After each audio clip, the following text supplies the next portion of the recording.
BCom प्रथम वर्ष जयनारायण व्यास विश्वविद्यालय के प्रश्न पत्र वित्तीय लेखांकन जो ग्रुप 1 पेपर 1 का भाग है, उसके अंतिम इकाई यूनिट 5 की तरफ हम लगातार अग्रसर हो रहे हैं। कंपनी लेखांकन इशू ऑफ शेयर्स के इस दूसरे भाग में आपका पुनः स्वागत।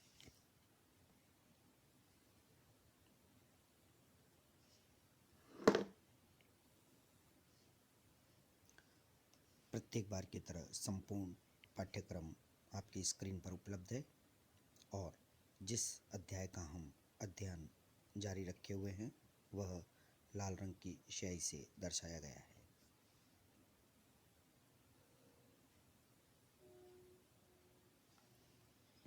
Issue of shares.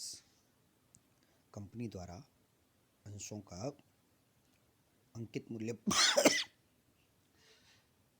मूल्य एक साथ अथवा किस्तों में भुगतान मांगा जा सकता है। इसके अलावा निर्गमन मूल्य के आधार पर अंशों का निर्गमन 3 प्रकार से किया जा सकता है।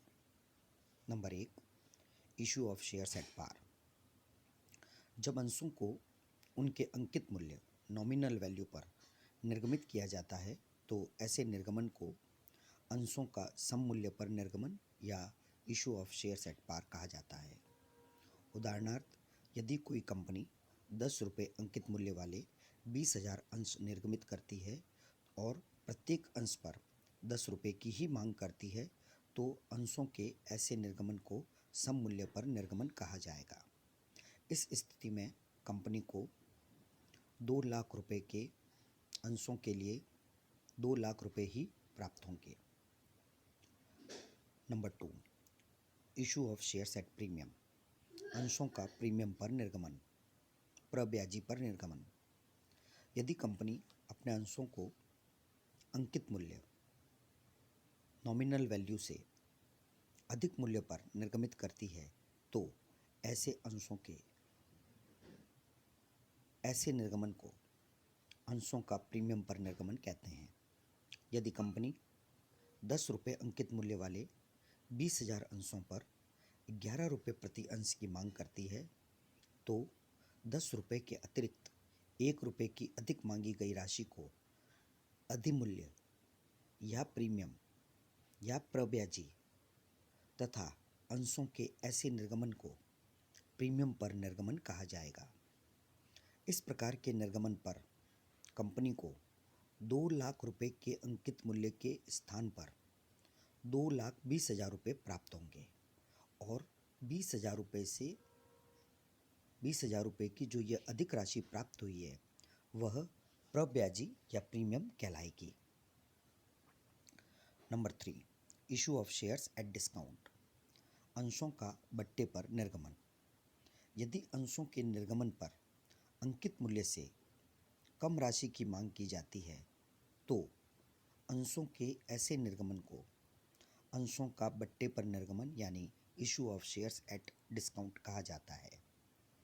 उदाहरण के लिए, यदि 10 रुपये अंकित मूल्य वाले 10,000 अंशों का निर्गमन करने पर 10 रुपये के स्थान पर 9 रुपये प्रति अंश की ही मांग की जाती है और उन्हें पूर्णतः प्रदत्त मान लिया जाता है, फुल्ली पेड अप मान लिया जाता है, तो अंशों के ऐसे निर्गमन को अंशों का बट्टे पर निर्गमन कहा जाएगा। इस स्थिति में कंपनी को 1 लाख रुपये अंकित मूल्य के स्थान पर केवल 90,000 रुपये ही प्राप्त होंगे तथा 10,000 रुपये की राशि जो कम प्राप्त हुई है उसे निर्गमन पर बट्टा कहा जाएगा।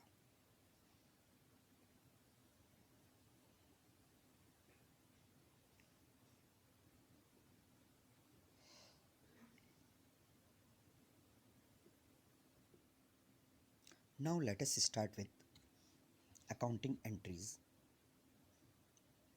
in different situations and different accounting problems appearing during the course of issue of shares.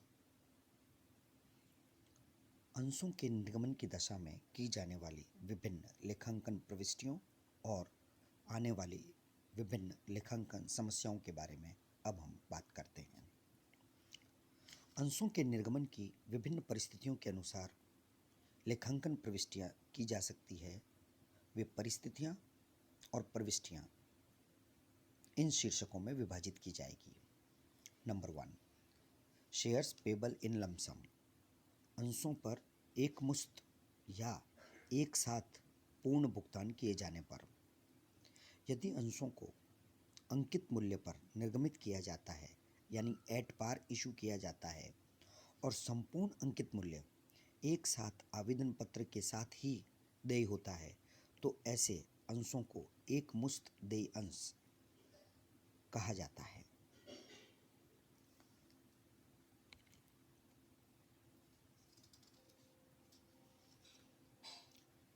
अब हम एक उदाहरण से इसको समझने का प्रयास करते हैं। राम लिमिटेड की 15 लाख रुपए अधिकृत पूंजी 10 रुपए वाले 15,000 समता अंशों इक्विटी अंशों में विभाजित है।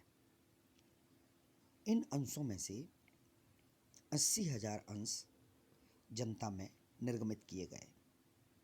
संपूर्ण अंकित मूल्य आवेदन पत्र के साथ देय है। जनता द्वारा सभी अंश क्रय कर लिए गए और उन पर पूर्ण भुगतान प्राप्त हो गया। यह परिस्थिति शेयर्स पेबल इन लमसम यानी अंशों पर एक मुश्त राशि भुगतान किए जाने की परिस्थिति है। इस उदाहरण में अंशों का निर्गमन सम मूल्य पर किया गया है और संपूर्ण राशि एक मुश्त मांगी गई है। ऐसी परिस्थिति में कंपनी की पुस्तकों में अंशों के निर्गमन तथा प्राप्त राशि के संबंध में की जाने वाली प्रविष्टियां इस प्रकार होगी। Bank account debit to equity share application and allotment account 8 lakh. इसका नरेशन लिखेंगे। Amount received at the rate of ₹10 per share on 80,000 shares.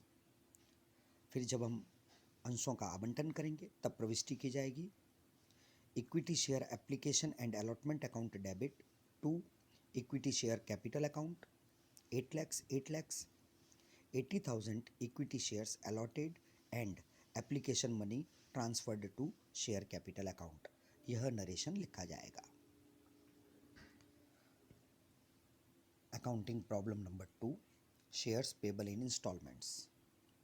अंशों का किस्तों में भुगतान देय होने पर या अंशों की राशि किस्तों में मंगाए जाने पर। सामान्यतया सार्वजनिक कंपनियां निश्चित समय अंतर पर किस्तों में भुगतान किए जाने वाले अंश ही निर्गमित करती है। ऐसे अंश का संपूर्ण मूल्य कुछ पूर्व निश्चित किस्तों में देय होता है। अतः ऐसे अंशों को किस्तों में भुगतान किए जाने वाले अंश कहा जाता है। यदि अंश का अंकित मूल्य अधिक नहीं है तो साधारणतया संपूर्ण मूल्य 3 किस्तों में, जिन्हें आवेदन यानी एप्लीकेशन मनी, आवंटन यानी अलॉटमेंट मनी तथा एक ही मांग यानी कॉल पर देय के नाम से पुकारा जाता है। आवेदन पत्र के समय देय राशि को आवेदन राशि, आवंटन पर देय राशि को आवंटन राशि तथा मांग के साथ देय राशि को मांग राशि कहते हैं। यदि अंशों का अंकित मूल्य अधिक होने पर आवेदन तथा आवंटन राशियों के अतिरिक्त राशि देय हो तो उन्हें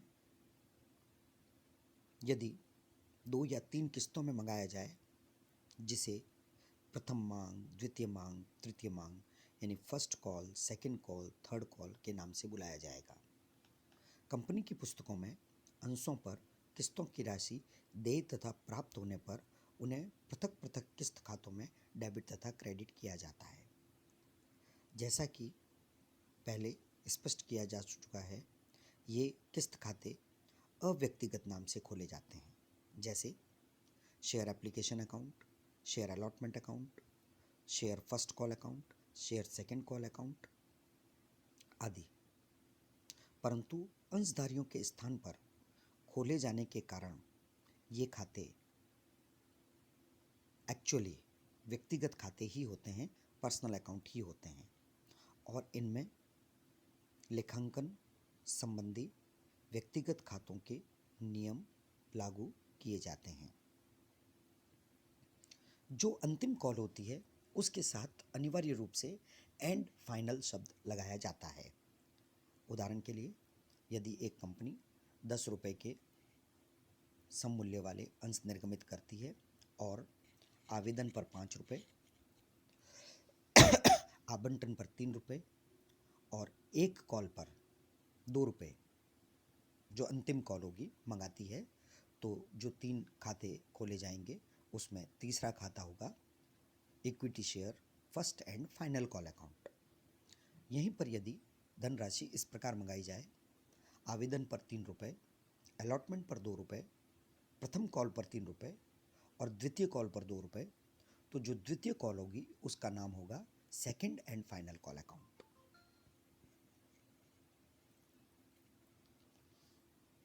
अब हम बात करते हैं जो इन सभी परिस्थितियों में की जाने वाली प्रविष्टियों की। आवेदन पत्रों के साथ राशि प्राप्त होने पर bank account debit to share application account, amount received in respect of application money on so many shares at the rate of so many rupees।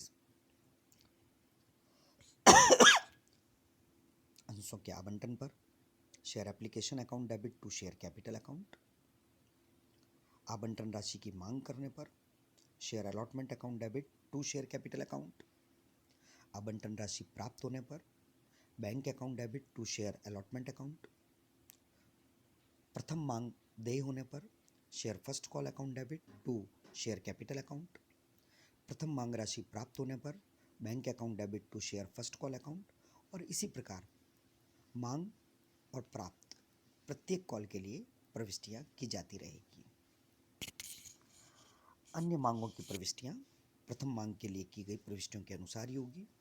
अंतर केवल इतना होगा कि मांग खाते का नाम कौन सी मांग की गई है, वह दूसरी मांग है या तीसरी मांग है, इस आधार पर बदल जाएगा। कंपनी की अंश पूंजी विभिन्न प्रकार के अंशों में निर्गमित होने पर अलग अलग प्रकार के अंशों से संबंधित उपयुक्त प्रविष्टियां उनके अलग अलग नामों से की जाएगी। जैसे इक्विटी शेयर कैपिटल होने पर equity share capital account, preference share capital होने पर प्रेफरेंस शेयर कैपिटल अकाउंट, और इनकी कॉल को भी उसी प्रकार के नाम से बुलाया जाएगा। शेयर एप्लीकेशन अकाउंट का नाम हो जाएगा equity share application account, preference share application account, allotment account का नाम हो जाएगा equity share allotment account, preference share allotment account आदि। व्यवहार में कंपनी अंश आवंटन का एक रजिस्टर रखती है, अतः शेयर एप्लीकेशन तथा शेयर अलॉटमेंट दोनों के खाते अलग अलग न खोलकर संयुक्त रूप से एक ही खाता share application and allotment account खोला जाता है। ऐसी स्थिति में शेयर एप्लीकेशन अकाउंट तथा शेयर अलॉटमेंट अकाउंट दो अलग अलग खातों के स्थान पर एक ही खाता share application and allotment account को डेबिट और क्रेडिट किया जाएगा।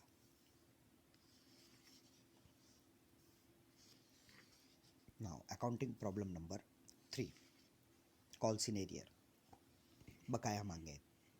कभी कभी अंशों पर विभिन्न मांगों की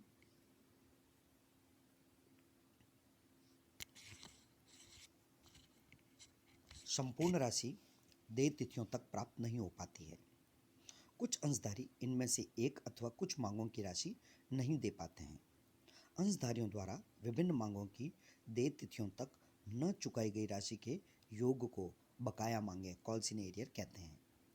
बकाया मांगों पर ब्याज इंटरेस्ट ऑन कॉल सिनेरियर यदि कंपनी ने अपने अंतर नियमों में इस प्रकार की व्यवस्था की हो तो संचालक बकाया मांगों की राशि पर ब्याज वसूल कर सकते हैं। यदि कंपनी अधिनियम के नियम अपनाती है तो बकाया मांगों पर 5% वार्षिक की दर से ब्याज वसूल कर सकती है। ब्याज की गणना भुगतान की नियत तिथि से भुगतान की वास्तविक तिथि तक की जाएगी। संचालक मंडल को बकाया मांगों पर ब्याज वसूल न करने अथवा ब्याज दर में परिवर्तन करने का पूर्ण अधिकार प्राप्त होता है। बकाया मांग पर ब्याज कंपनी की आय है, अतः जब बकाया मांग पर ब्याज प्राप्त होता है तो इसकी की जाने वाली प्रविष्टि इस प्रकार है। Bank account debit to interest on calls in arrear account, और वर्ष के अंत में interest on calls in arrear account को लाभ हानि खाते में हस्तांतरित कर दिया जाएगा और की जाने वाली प्रविष्टि होगी interest on calls in arrear account debit to profit and loss account. Accounting for calls in arrear, बकाया मांगों का सामान्यतः कोई लेखा नहीं किया जाता है। ये बकाया मांगे अंशों की अलग अलग किस्तों के लिए खोले खातों यथा अंश आवंटन खाता, अंश मांग खाता आदि के डेबिट शेष के रूप में रहती है। यानी allotment account, first call account में जितना बैलेंस बचा रहेगा वह स्वयं ही बकाया मांग को इंगित करेगा। इन खातों के डेबिट शेष का योग ही बकाया मांग राशि कहलाती है। कुछ विद्वान बकाया मांगों के लिए पृथक प्रविष्टि भी करते हैं। ऐसी स्थिति में की जाने वाली प्रविष्टि इस प्रकार होगी। जब हम अलॉटमेंट की राशि मंगाते हैं तब हम एंट्री करते हैं share allotment account debit to share capital account, और जब यह राशि प्राप्त होती है तब हम एंट्री करते हैं bank account debit to share allotment account. इसके स्थान पर एंट्री करेंगे bank account debit calls in arrear account debit to share allotment account, और जितनी राशि प्राप्त नहीं होगी वह कॉल्स इन एरियर अकाउंट के सामने डेबिट में लिख देंगे। बाद में जब यह राशि प्राप्त हो जाएगी तब प्रविष्टि की जाएगी bank account debit to calls in arrear account to interest on calls in arrear account, यदि इंटरेस्ट भी वसूल किया गया हो। वर्ष के अंत में चिट्ठे में यदि बकाया मांग अंत तक बकाया रह जाती है तो मांग राशि के योग को मांगी गई पूंजी में से घटाकर दिखाया जाता है। Next problem number 5, calls in advance account, अग्रिम प्राप्त मांगे।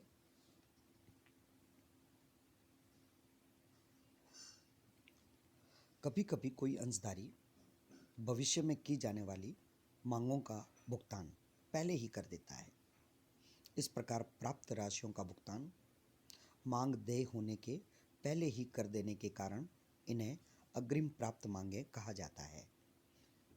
ऐसी स्थिति में इस प्रकार प्राप्त अग्रिम राशियों को अग्रिम प्राप्त मांग खाते में अंतरित कर दिया जाता है। Bank account debit to calls in advance account, अंशों की अग्रिम प्राप्त मांग की राशि से प्राप्त की गई अग्रिम मांग राशि अंश पूंजी का भाग नहीं होती है, अतः इसे बैलेंस शीट के दायित्व पक्ष में करंट लायबिलिटी शीर्षक के अंतर्गत कॉल्स इन एडवांस के नाम से अलग से दिखाया जाता है। ऐसी राशि पर लाभांश नहीं दिए जाते हैं। यदि अंतर नियमों में इस प्रकार की व्यवस्था हो तो अग्रिम प्राप्त राशियों पर ब्याज दिया जा सकता है। कंपनी द्वारा कंपनी अधिनियम के अनुसार नियमों को स्वीकार करने पर अग्रिम प्राप्त राशियों पर 6% वार्षिक दर से ब्याज दिया जाएगा। जिन भावी मांगों के संबंध में अग्रिम राशि प्राप्त हो चुकी है, भविष्य में उन मांगों के देय होने पर इस राशि का समायोजन कर दिया जाएगा। जब ब्याज का भुगतान किया जाएगा interest on calls in advance account debit to bank account, और वर्ष के अंत में क्योंकि यह कंपनी का व्यय है इसे लाभ हानि खाते में हस्तांतरित कर दिया जाएगा और प्रविष्टि की जाएगी profit and loss account debit to interest on calls in advance account. जिन भावी मांगों के संबंध में अग्रिम राशि प्राप्त हो चुकी है, भविष्य में जबकि उनका भुगतान मांगा जाता है तब संबंधित मांग के लिए पहले से ही प्राप्त की गई राशि से देय मांग की पूर्ति कर ली जाती है। उदाहरण के लिए यदि एक अंशधारी 2000 अंशों पर भविष्य में मांगी जाने वाली 5 रुपये की फर्स्ट कॉल की राशि का भुगतान आवंटन के साथ ही कर देता है तो यह रकम प्राप्त होने पर कॉल्स इन एडवांस अकाउंट में क्रेडिट कर दी जाएगी, यानी प्रविष्टि की जाएगी bank account debit to share allotment account. यहाँ पर तो वह राशि है जो हमने मांगी थी to calls in advance account, यह वह राशि है प्रथम मांग की जिसे अंशधारी ने एडवांस में हमको दे दिया है। परंतु जब प्रथम मांग देय होगी तब अंशधारी को इस मांगी गई राशि का भुगतान नहीं करना होगा, क्योंकि वह इस मांग का भुगतान पहले ही कर चुका है।